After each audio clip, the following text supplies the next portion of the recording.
오늘부터 5, 6월 8주 동안 오후에 진도별 모강 특강이 있자. 오전에 했던 내용을 그대로 20문제 식사하시고 풀고 난 다음에 해설. 까먹을 때쯤 한 번 더 다진다라고 생각하시고 시간 되시는 분들은 들으시면 됩니다.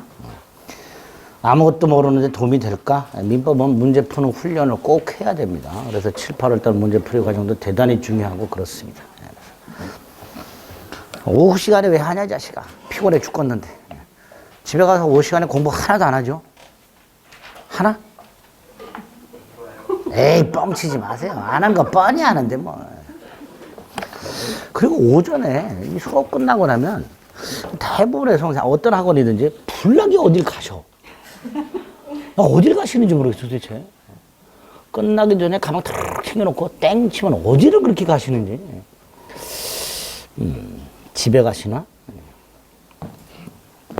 그렇습니다. 오후에 8주 동안 하면 좀 빡셉니다. 빡세는데 좀 빡세게 한번 하자라는 취지에서 하는 거니까 필요하신 분들은 듣고 가시면 됩니다. 43페이지 사회적 타당성이라고 되어 있습니다. 제일 중요하죠.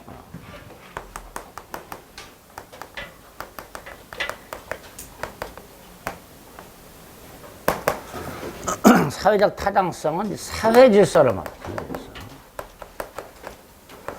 조문이 두 개가 있죠. 반사회 질서 행위하고 불공정한 행위. 자, 먼저 반사회 질서 행위. 불공정에도 마찬가지고 대단히 중요합니다. 오늘 하는 것 중에서 가장 유력한 부분이다라고 생각하시면 돼요. 첫째가 먼저 반사회 질서 행위에서는 조문 자체가 뭐 선량한 분석 기타 사회 질서에 반하는 사항을 내용으로 하는 법률 행위는 무효로 한다 이렇게 되어 있습니다. 다만 이제 그 조문에 어떤 게 선량한 풍속인지 그 기준, 사회 질서가 뭔지 그 기준이 없지요. 없어서 103조와 관련해서는 우리 대법원이 반사회 질서 행위에 해당된다라고 판결한 것과 해당하지 않는다라고 판결한 것, 이거 구별할 수 있어야 됩니다. 여기서 본인 스스로의 생각은 접으셔야 됩니다. 내가 생각하기엔 반사회 질서 행위 같은데? 그렇게 생각하시면 안 됩니다. 이 시험은 여러분들의 생각을 물어보는 시험이 아니라 대법원의 결론을 물어보는 시험입니다. 그래서 우리 대법원이 어떻게 판결하고 있는가 그거를 기억하셔야 됩니다. 자, 반사회 질서 행위인 것 아닌 거를 구별하라 라는 문제가 나왔을 때 아닌 걸 외워두시면 문제 풀립니다. 아닌 거. 반사회 질서 아닌 거 되도록 많이 외우셔야 되는데요. 일단 기본적으로 채무자가 채권자의 경매를 피할 목적으로, 이 경매를 강제집행이라 합니다. 이 강제집행을 피할 목적으로 자신 부동산을 가짜로 매각을 하거나 허위 매매 또는 허위의 저당권을 설정해 주거나 뭐 이런 경우에 우리 민법 108조가 따로 있어요. 108조. 108조 허위 표시라는 게 따로 있어. 그래서 강제집행을 면할 목적의 허위 저당권 설정하는 행위는 반사회 질서 행위가 아니라 허위 표시로 무효 이렇게 됩니다. 반사회 질서 아닌 것 첫 번째 아주 잘 나오죠. 법률행위 성립 과정에 협박, 강박이라고 합니다. 협박. 강박이라는 게 개입된 경우 이 강박을 국가가 해. 이걸 국가의 위헌적 공권력 행사라고 합니다. 국가가 협박을 해. 이렇게 사람을 협박해서 재산을 삥 뜯었어. 요거는 우리 민법 110조에서 취소할 수 있도록 해놨습니다. 따라서 이것도 반사회 질서가 아닙니다. 세 번째가 각종 세금 회피 목적 행위들. 예를 들어 양도세를 줄이고자 다운 계약서를 썼다 이런 것들. 이런 행위들은 대부분 유효로 처리하고 세금을 뜯어내게 됩니다. 각종 세금 회피 목적 행위들 반사회 질서가 아니다. 적어도 요 세 개는 꼭 기억하셔야 돼요. 요거 세 개는 반사회 질서가 아닌 거. 네 번째, 비자금을 조성하는 행위는 반사회 질서 행위입니다. 비자금을 조성하는 것 그 자체는 반사회 질서 행위예요. 그런데 이렇게 조성된 비자금을 은행 차명계좌에 넣어놨다. 요거를 소극적 임치라고 합니다. 이건 반사의 질서가 아닙니다. 아닙니다. 전통사찰의 주지직을 돈 주고 사는 것은 반사의 질서입니다. 그런데 그 돈 주고 산 사람을 주지로 임명하는 행위는 반사의 질서가 아닙니다. 아닙니다. 여섯 번째, 도박자금을 빌려주거나 도박자금을 갚는 것 다 반사의 질서입니다. 도박자금으로 돈을 빌리는 것, 도박자금 빌린 돈을 갚는 것 다 반사의 질서입니다. 그런데 도박 채무자가 도박자금을 갖기 위해서 자신이 갖고 있는 부동산에 대한 매각 권한을 도박 채권자에게 수여하고 이 권한을 도박 채권자에게 수여하고 도박 채권자가 도박 채무자의 대리인으로서 그 부동산을 매각을 했을 때 이 부동산을 산 사람은 아무것도 모르고 샀겠지. 그러니까 얘는 소유권을 취득해야 돼. 따라서 도박 채무자가 도박 채권자에게 매각 권한을 부여하는 행위와 요 매각하는 행위 자체, 요거는 반사의 질서가 아니고 유효가 됩니다. 이 매각 대금을 도박 채무 변제에 충당하기로 했다. 그건 무효입니다. 그거. 근데 매각 권한을 부여하고 매각하는 행위 여기까지는 반사의 질서가 아니다. 유효다. 유효다. 부정행위를 저지른 남편이 부인에게 용서의 대가로 용서를 빌면서 부동산을 부인에게 넘겨주되 부부관계가 유지되는 동안에는 처분하지 않는다라는 제한이 붙은 약정 뭐 이렇게 나옵니다. 다 필요 없습니다. 앞에 거. 부정행위 되든 용서의 대가로 부인에게 부동산을 넘겨주는 거. 반사의 질서가 아니다. 생각하시고요. 근로자를 해외에 파견하면서 그 경비를 회사가 부담하되 귀국 후 일정 기간 근무하면 이 해외 파견 소요 경비 반환 채무를 면제해 주기로 하는 약정. 이것도 반사의 질서가 아니다. 아니다. 부척 관계를 맺고 있던 자가 그 부척 관계를 단절 끝내면서 양육비 따위를 주기로 하는 거. 이것도 반사의 질서가 아니다. 프랭카드가 붙어 있습니다. 목격자를 찾습니다. 후사함 뭐 이렇게 돼. 이거는 소송 등에서 증언을 하면 대가를 지급하기로 하는 약정인데요. 이 대가가 사회통념상 일반인들이 용인하는 한도, 그 정도는 줘야지 요 한도를 초과하지 않으면 유효가 됩니다. 초과하지 않으면. 반면에 저 사회통념 용인 한도를 초과하면 무효가 됩니다. 초과하면. 무허가 건물을 임대하거나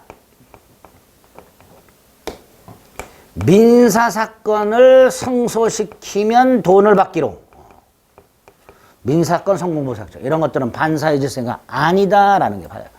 그럼 반대로 형사사건 성공보상장은 반사의 질서 행위가 됩니다. 이런 식으로 더 있는데 시험에 자주 나오거나 등장했던 것들 쫙 모은 거예요. 대법원이 반사의 질서가 아니라고 하는 것들 반드시 여러분들이 기억하셔야 됩니다.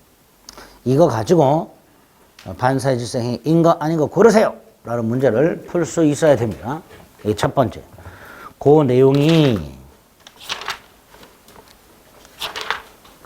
48페이지 판례 103조에 해당하지 않는 것들이 쫙 나와 있죠. 그런 것들을 확인하십시오. 그 중에서 지금 체크해드린 거 이거 기억하셔야 되고요. 두 번째로 반사의 질서에서 보실 게 45페이지로 가면 부동산 이중매매가 나옵니다.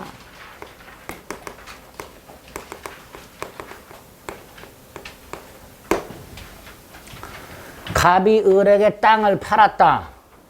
그런데 등기를 넘겨주기 전에 병에게 또 팔았다. 이렇게 하나의 부동산을 2인 이상에게 매각하는 걸 이중매매를 한다. 자, 여기서 원칙과 예외를 나눠서 기억하셔야 돼요. 원칙.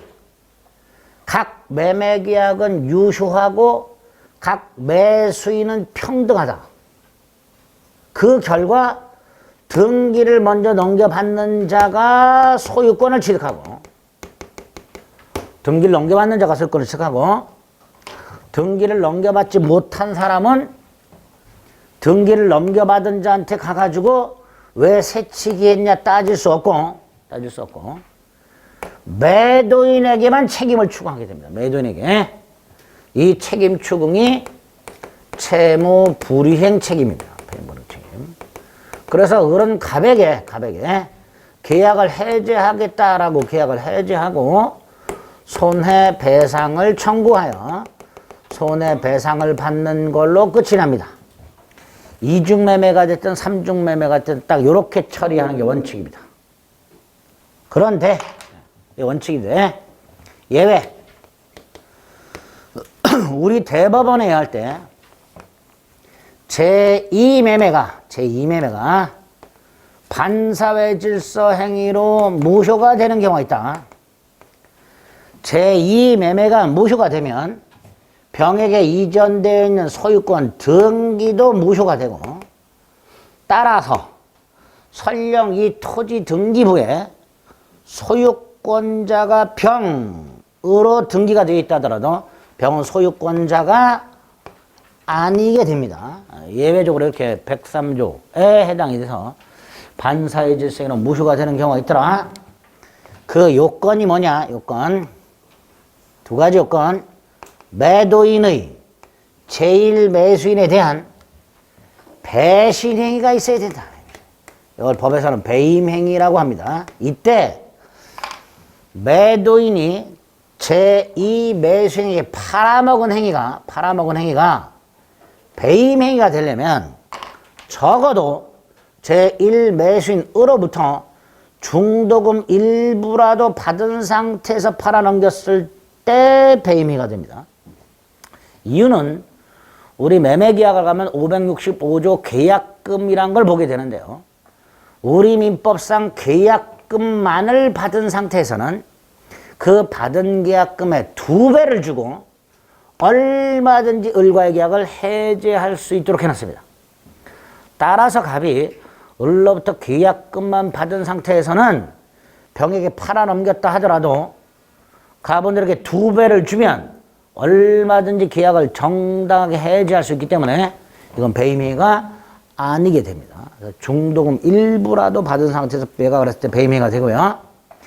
그 매도인의 배임행위에 제2매수인이 적극적으로 가담을 해야 됩니다. 이때 적극 가담한다는 것은 세 가지 요건을 갖춰야 됩니다. 첫째가 병이 제1매매가 있다는 사실을 알고 있어야 되고요. 자기가 사고자 하는 땅이 이미 다른 사람에게 매각이 있다는 사실을 알고 있어야 되고요. 그걸 알고 있음에도 불구하고 물러나지 않고 오히려 더 갑에게 달려들어서 적극적으로 매도를 요청 또는 권유하고요.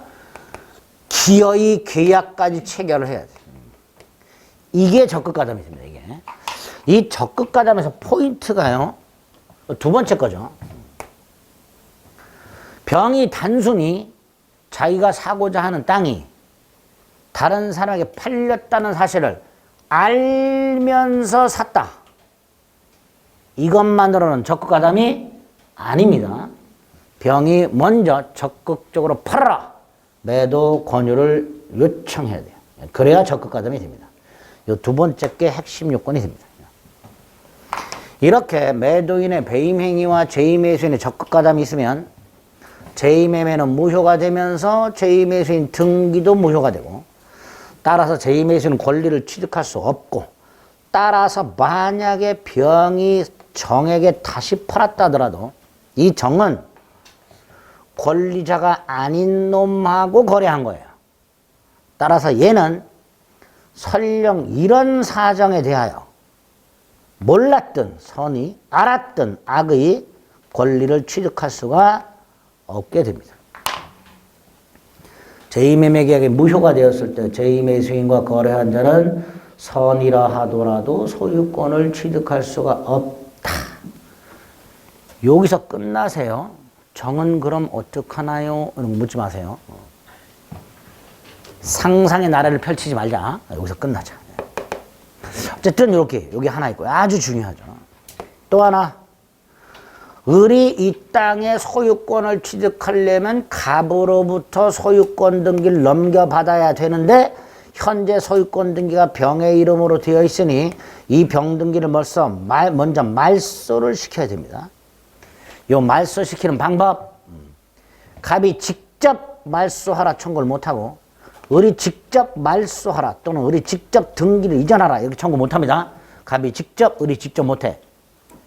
을이 갑을 대신해서만, 이걸 민법에서는 대위라고 합니다. 대신한다는 거.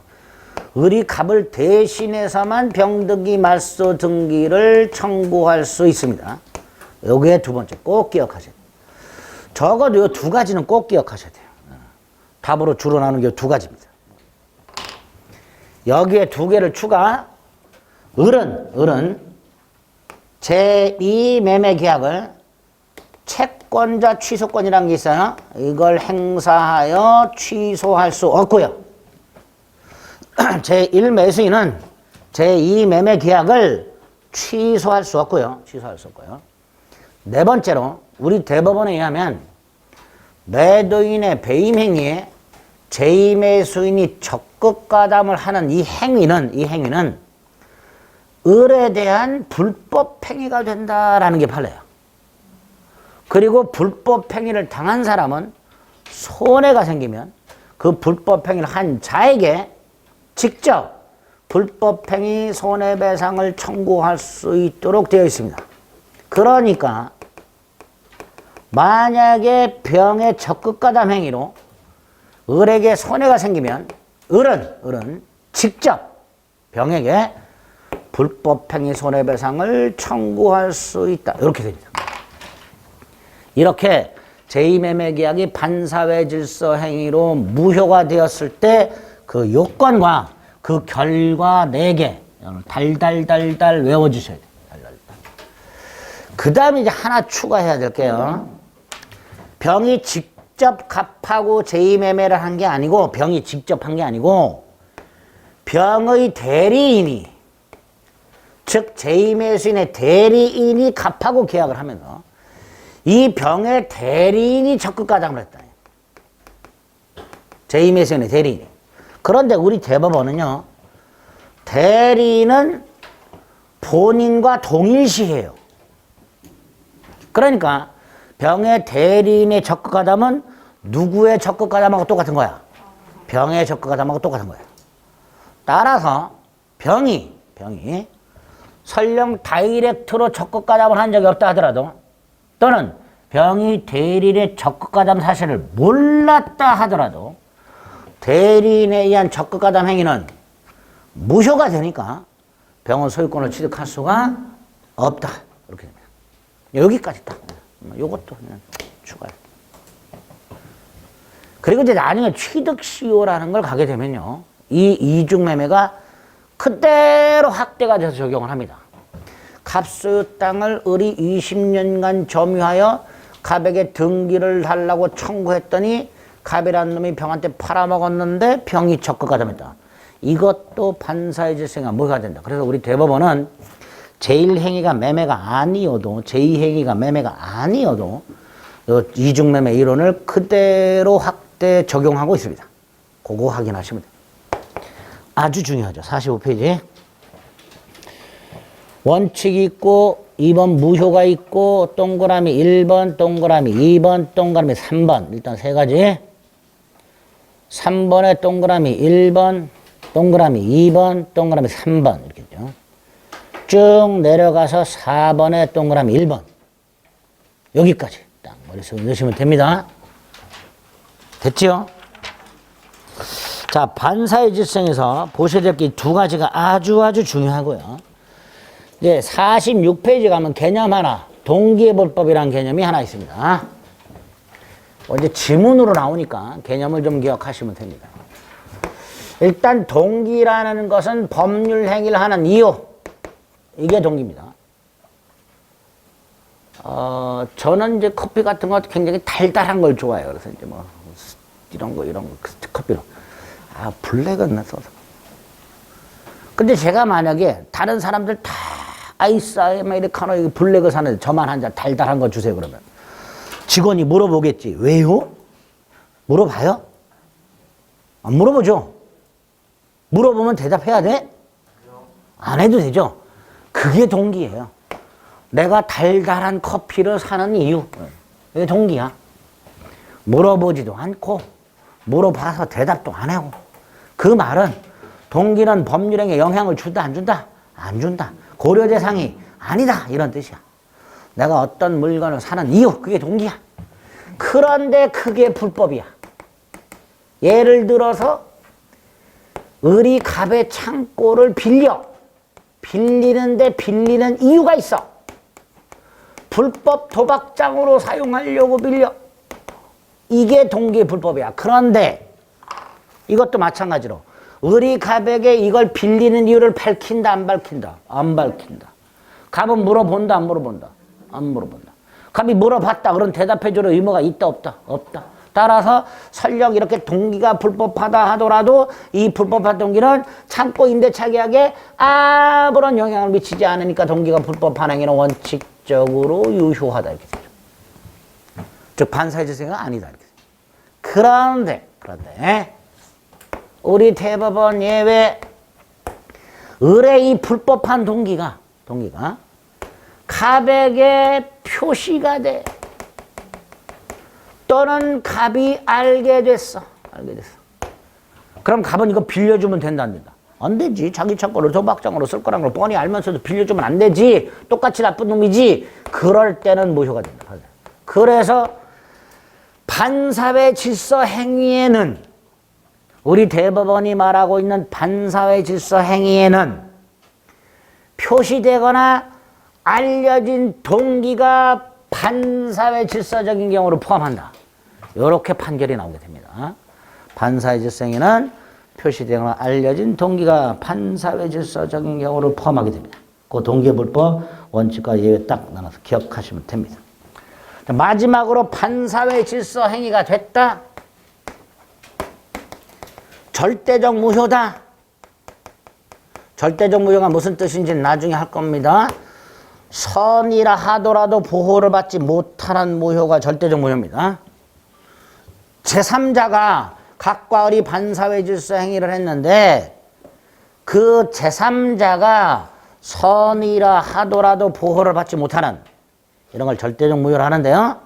이 절대적 무효 아까 강행규정 위반 무효에서 두 개 봤어요. 전환한대, 추인한대.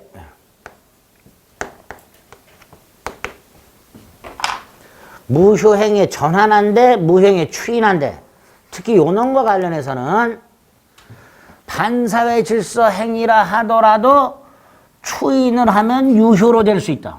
이렇게 나와요. X. 반사회 질서 행위는 추인하더라도 효력이 없다. 이렇게 됩니다. 두 번째로 계약이 무효라면 예컨대 매매계약이 무효라면 물건 넘겨줄 필요 없고 대금 지급할 필요 없죠. 따라서 이행하기 전이라면 이행할 필요가 없어. 반면에 물건을 넘겨주거나 대금을 지급해서 넘겨줄 필요가 없고 지급할 필요가 없는데 넘겨주고 지급해서 돌려주고 돌려받아라. 이걸 부당이득 반환이라고 해요. 뭐라고 한다고요? 부당이득 반환. 그런데 반사회 질서 행위로 무효할 때는 부당이득 반환 청구가 금지가 됩니다. 그걸 불법 원인급여라고 해요. 여기서 불법 원인이 반사회 질서입니다.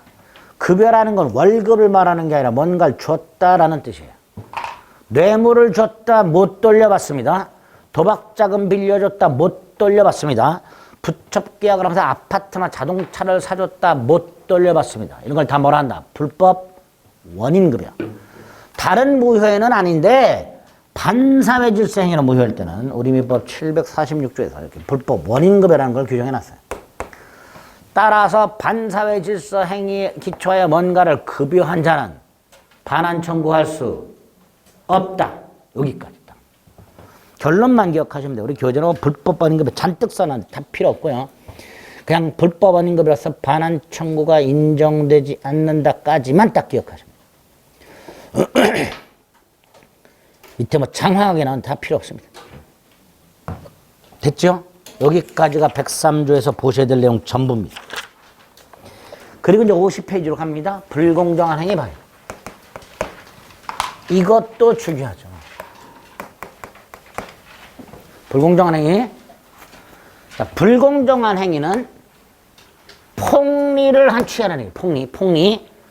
우리 뭐 가끔 신문에 기사 나오죠. 알박기 같은 거. 그죠? 개발구역 내에 조그만 땅덩어리 하나 박아놓고 고액을 받고 팔아. 뭐 이런 것들. 우리 제가 보던 판례 중에 아주 대한민국에 그냥 상상을 초월하는 알박기가 하나 있었어요. 한 40년 된 판례인데 지방에 무슨 개발이 예정돼 있는 땅에 A4 용지 4장 분량의 땅을 알박기 한 사람이 있었어요. A4 용지 4장이라면 한 평도 안 되죠. 이거를 그 당시에 10매덕인가 판 놈이 있어요. 대단한 놈이 하나 있어요. 폭리의 왕이 하나 있어요. 폭리의 왕이. 아, 대단한 놈. 그 판례 보고 제가 좀 경악을 했죠. 아, 이런 놈도 있구나. 하긴 뭐 작년에 뭐 KF94 마스크 하룻밤새 10배로 뛰고 막 그러네. 다 그게 폭리행위. 지금은 뭐 마스크가 뭐 썩어 문드러져 나가고 있죠.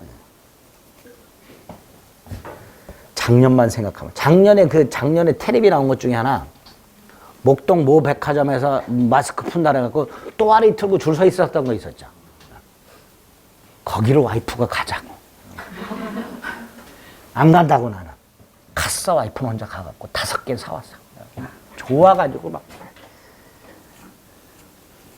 에이, 이놈의 코로나는 이제 좀 끝나나. 저희 어머님이 오늘 화이자를 마셨는데 걱정이 되네 좀. 연세가 많으셔가지고 기저질환도 있으신데 강의가 안 돼. 걱정이 되고 지금. 쉬는 시간마다 전화드리고 괜찮으시냐고.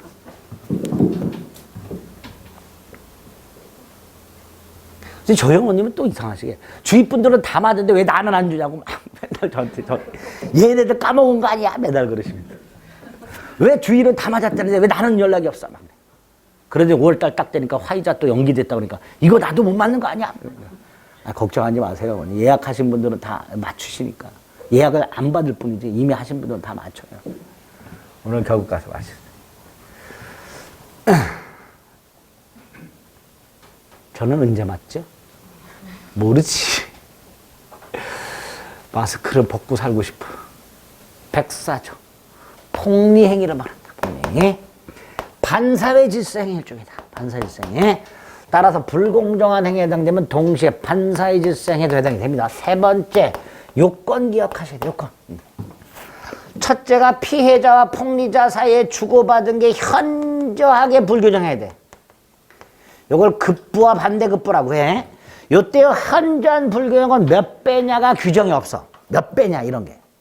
그래서 우리 대법원도 현저하게 불규정한지 여부는 시가와의 차익이 얼마냐, 시가와의 배율이 얼마냐 가지고 판단하면 안 되고, 그런 걸로 판단하면 안 되고, 계약 당시, 즉 행위 당시 상식, 일반인의 상식, 이게 뭐야? 사회 통념. 행위 당시 상식 가지고서 객관적 가치 가지고 판단해라. 당사자가 생각하고 있는 주관적 가치, 이거 가지고 판단하는 게 아니라 행위 당시 사회 통념, 객관적 가치 가지고 판단해라. 요 객관적 가치는 3년 전에 주관적 가치라고 지금 문제가 나온 적 있어요. 주관적 가치가 아니라 객관적 가치. 그거 가지고 판단해라. 두 번째, 피해자는 궁박하거나 경솔하거나 무경험하거나, 궁박, 경솔 또는 무경험. 그러니까 셋 중에 하나. 궁박은 심하게 쫓기는 거다. 돈에 쫓기는 경제적 궁박뿐만 아니라 정신적, 심리적 쫓기는 것도 포함한다.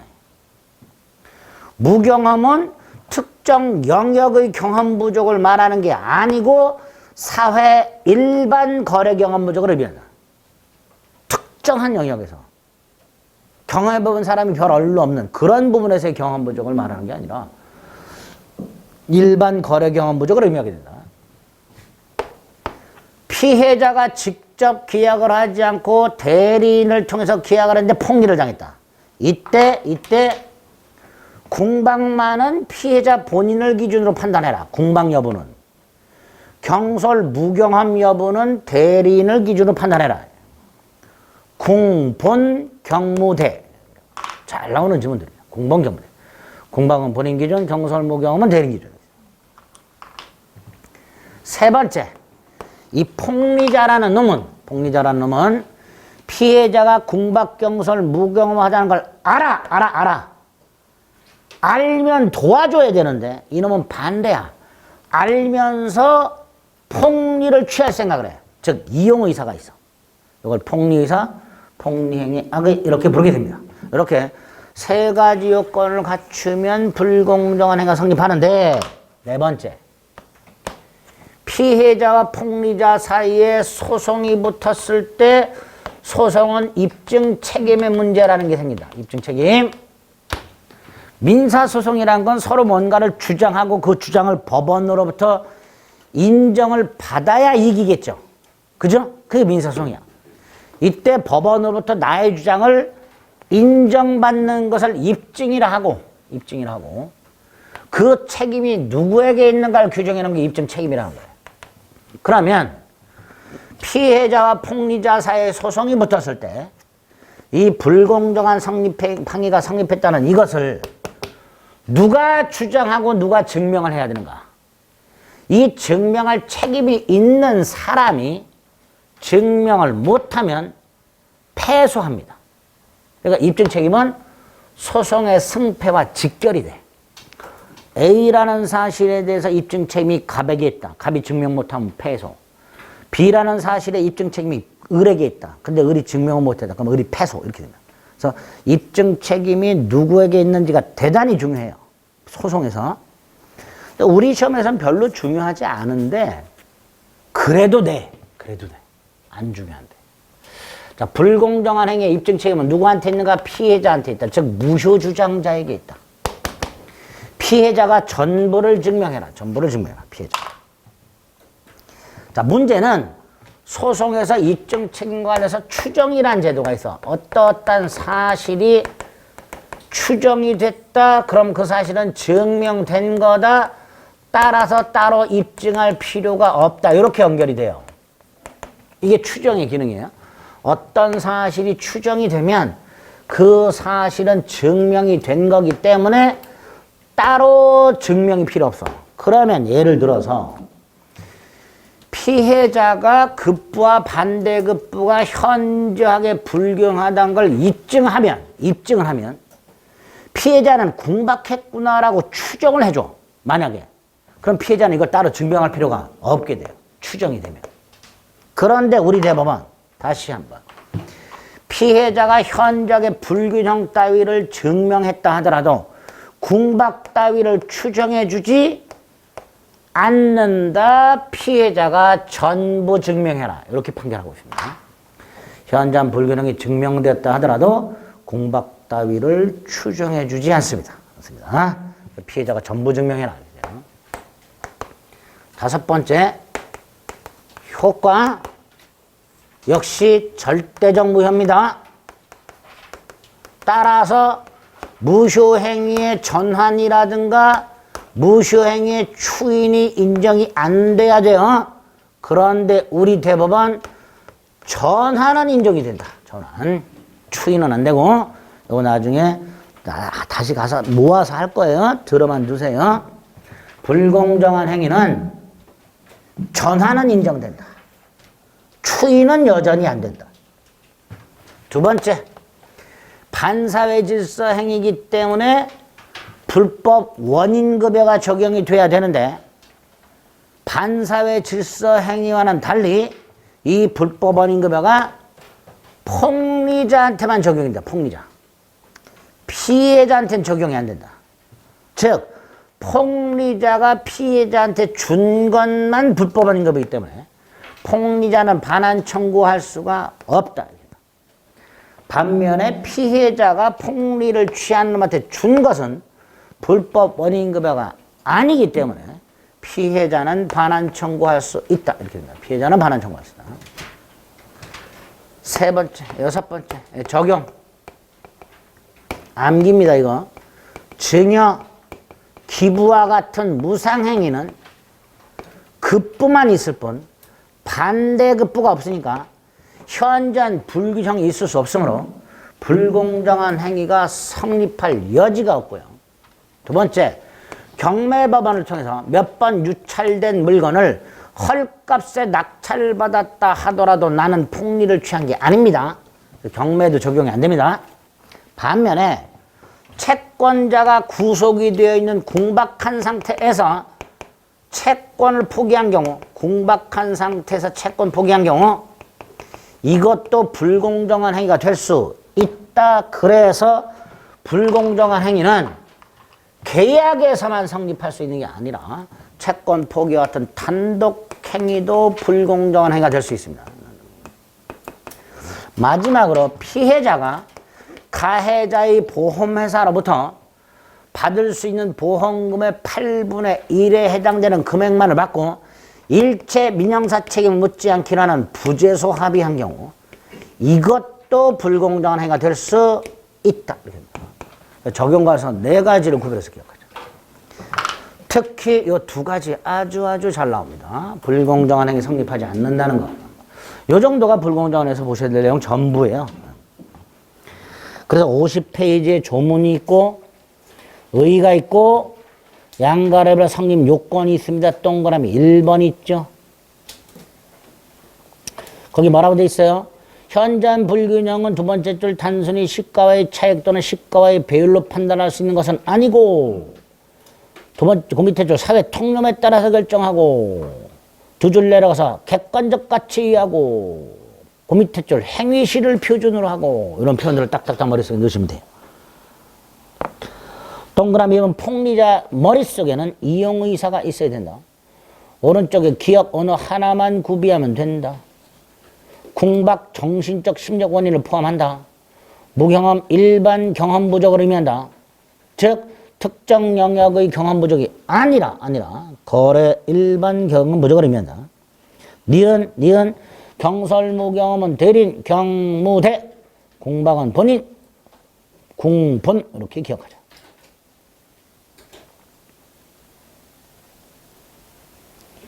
쭉 내려서 입증 책임이 있고요. 적용 범위가 나오죠. 두 번째 줄에 채권 포기가 있죠. 세 번째 줄 마지막 줄에 증여 같은 무상행위가 있죠. 경매가 있죠. 다음 페이지 효과. 동그라미 2, 동그라미 4, 동그라미 5. 그 정도. 이 정도가 불공정한 행위다. 자, 이렇게 법률의 목적 네 가지, 확정성, 가능성, 적법성, 사회적 타당성이라는 게 어떤 의미고 어떤 식으로 판단하는가. 그 다음 이제 두 번째 요건이 의사표시로 가야 되는데 그 전에 법률행위 해석이라는 게 하나 나옵니다. 해석. 이 해석은 목적이 무엇인지를 확정부터 하는 거예요. 이게 해석이야. 우리는 법률의 목적이 확정성, 가능성, 적법성, 사회적 타당성을 갖췄는지를 판단하고 있는데 가능성, 적법성, 사회적 타당성을 판단하려면 미리 목적이 무엇인지부터 밝혀야 돼요. 예를 들어서 갑이 진정으로 원하는 것은 A야. 그런데 을에게 B를 달라고 표시했을 때 갑이 원하는 것, 즉 목적이 A냐 B냐부터 확정을 줘야 돼요. 그렇죠? 이렇게 당사자의 의사표시가 불일치할 때 의사가 목적이냐 표시가 목적이냐를 먼저 확정 짓고 그 다음에 가능성, 적법성, 사회적 타당성을 판단해야 될 겁니다. 이런 걸 법률행위 해석이라고 부르고 이 법률행위 해석은 당연히 의사 표시를 해석해야 되겠지. 문제는 지금 이렇게 다를 때 어디에 기준을 맞출 것인가. 어디. 이걸 범진행 해석의 방법. 이렇게 부르고 자연적 해석과 규범적 해석과 보충적 해석인데 보충 해석은 지금 몰라도 되고 자연적 규범적만 구별하면 되는데 원칙이 규범적이다. 규범적이라는 것은 표시를 기준으로 해석한다. 표시. 상대방 입장에서 해석하는 거다. 이게 규범적이다. 그래서 이런 경우에 규범적으로 해석하면 갑의 목적은 B다. 이렇게 결론을 내리게 돼. 갑의 목적은. 자, 예외적으로 자연적 해석을 하는 경우가 있더라. 세 가지. 첫째, 상대방이 없는 단독행위. 상대방이 없는 단독행위는 상대방 입장에서 해석할 수가 없으니까 자연적 해석밖에 안 되겠죠. 자연적 해석이란 건 요 의사를 기준으로 해석을 하는 거고요. 갑의 입장에서 해석을 하는 거야. 이게 자연적이야. 갑의 입장에서 해석할 수밖에 없어. 왜? 을이 없어. 을이 없어. 두 번째, 을이. 갑의 의사를 알았거나 알 수 있었을 경우, 알았다를 악의 알 수 있었다를 과시라고 합니다. 을이 갑이 B라고 표시는 하고 있지만 갑은 A를 원하고 있구나 라는 걸 알았거나 알 수 있었을 경우 이렇게 됩니다. 그래서 우리 대법원은요, 요거를 요렇게 말을 해요. 상대방이 당사자 의사를 알 수 없을 때, 이렇게 돼요. 알 수 없을 때. 그럴 때는 내심의 의사가 아니라 표시 행위를 기준으로 해석해라. 이렇게 나오거든요. 그게 규범적 해석의 원칙이야. 그러니까 반대로 을이 알았거나 알 수 있었을 때는 자연적 해석을 하게 되고, 세 번째가 양 당사자의 의사가 합치한 경우예요. 요게 중요하다. 요게. 판례가 있고 그 판례가 사례 형태로 나오게 됩니다. 갑과 을 사이에 갑이 갖고 있었던 X토지를 매매하기로 했어요. X토지는 100번지예요. 이거를 사고 팔기로 현장까지 답사를 했고 의사가 합치된 상태에서 X토지를 사고 팔기로 의사가 합치된 상태에서 계약서를 쓰는데 둘 다 집원을 착각해서 계약서에는 100-1번지라고 표시를 했어. 그런데 이 100-1번지는 X토지 옆에 붙어 있었던 Y토지야. Y토지. 그리고 Y토지에 대한 등기가 을에게 넘어갔어. 소유권 등기가.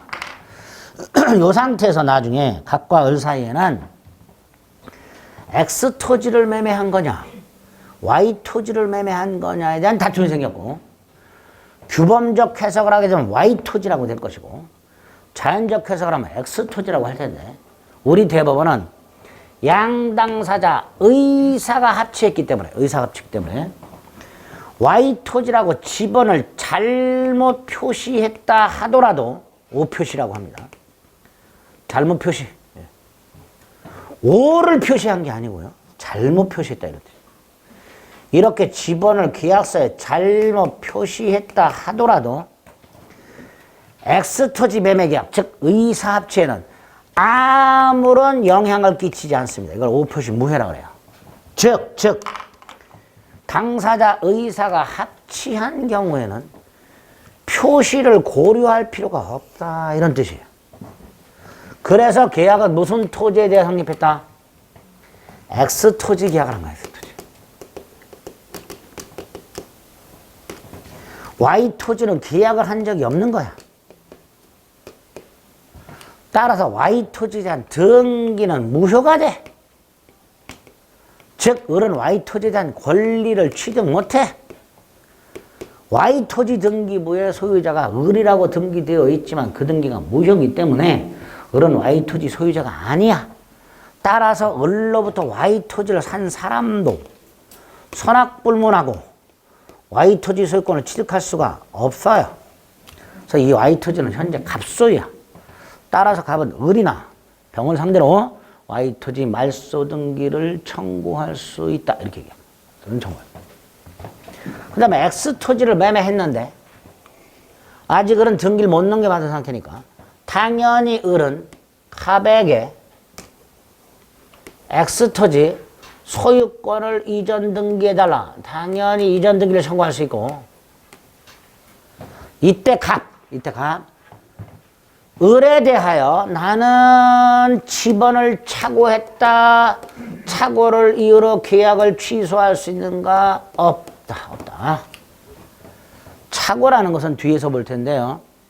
의사도 고려하고 표시도 고려했는데 불일치할 때 이때 착오가 적용이 돼. 그런데 자연적 해석은 의사만 고려할 뿐 착오는 표시는 전혀 고려하지 않기 때문에 착오 문제가 생기질 않아요.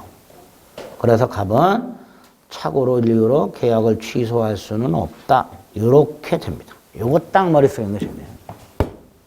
그 정도가 법률행 해석에서 보실 내용들이다.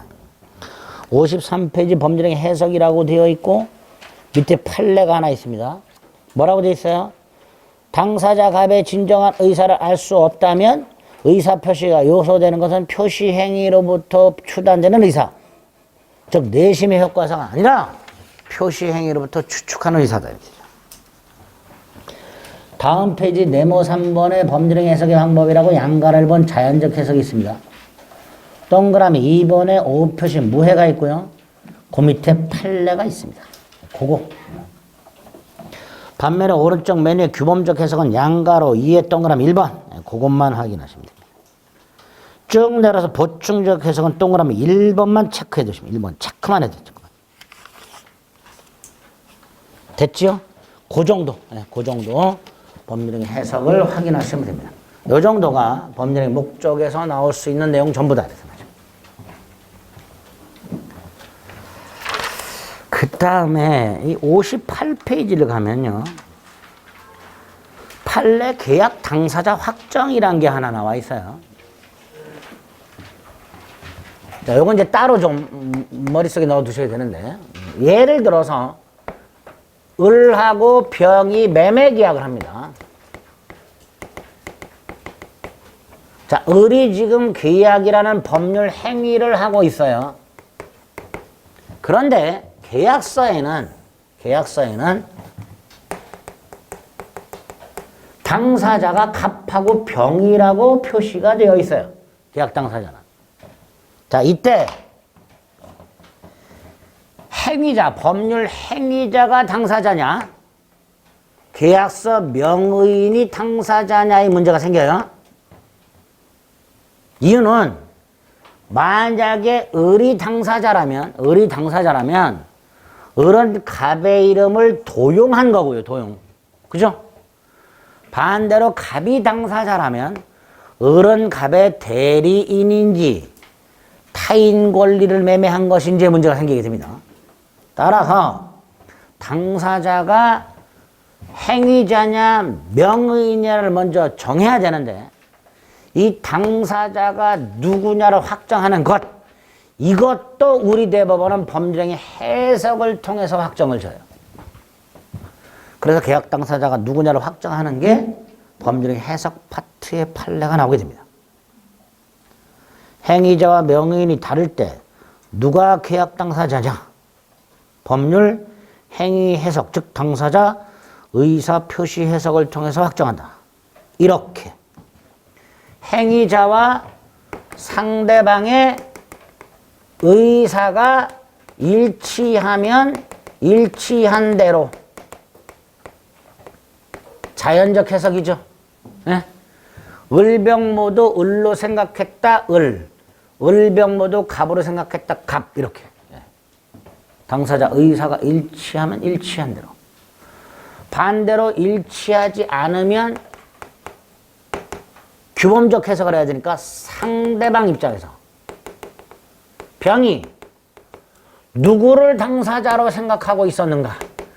을을 당사자라고 생각하고 있었는가? 갑을 당사자라고 생각하고 있었는가에 따라서 그 당사자가 누군지를 확정짓게 됩니다. 그거 1번이죠. 그죠? 자, 2번을 봅니다. 2번 이렇게 돼 있어요. 여기 보세요. 갑이 그 2번 판례 갑이 을을 통하여 병과 계약을 하고 병도 을을 통하여 갑과 계약을 한다라고 일치. 읽어볼게요. 대리를 통해서 계약을 체결하는 경우 상대방 병이 대리를 통해 갑과 사이의 계약을 체결하려는데 의사가 일치 이렇게 돼 있죠. 그죠? 이게 이거예요. 갑은 을을 통하여 병과 계약을 하고 병도 을을 통하여 갑과 계약을 한다라고 생각 일치. 그럼 계약 당사자가 누구하고 누구? 갑과 병 이렇게 돼요. 그럼 계약 당사자가 갑과 병. 그럼 얘는 대리. 뭐가 된다고요? 대리. 그래서 그리고 난 다음에 얘가 대리권이 있냐 없냐를 판단하는 거예요. 그 다음에. 그러니까 을이 당사자냐 갑이 당사자냐를 확정 지을 때는 을에게 대리권이 있냐 없냐를 따질 필요가 있다 없다? 없지. 을에게 대리권이 있냐 없냐를 따지는 것은 당사자를 누구로 확정 짓고 난 다음 갑으로 확정 짓고 난 다음 그 다음에 을에게 대리권이 있냐 없냐를 따지는 거예요. 판례가 이렇게 돼 있어요. 을사가 일치했다면 을의 대리권 존부와는 무관하게 병과 갑이 당사자다. 이렇게 되죠. 그죠? 그러니까 당사자가 갑이냐 을이냐로 확정 지을 때는 을에게 대리권이 있냐 없냐를 따질 필요가 있다 없다? 없다. 그런 뜻이에요. 일단 당사자를 갑으로 확정 짓고 난 다음에 갑으로 확정을 지으면은 을은 대리가 되니까 그때 을에게 대리권이 있다면 유권대리, 없다면 무권대리 이렇게 됩니다. 당사자로 확정하고 난 다음에 대리권의 존부를 판단하는 것이고 당사자가 누구냐를 확정 지을 때는 을의 대리권 유무를 판단할 필요가 없게 됩니다. 그죠? 이렇게 법률의 목적과 관련된 것들 4가지 살펴보셨습니다. 잠시 쉬었다가 의사표시 보겠습니다.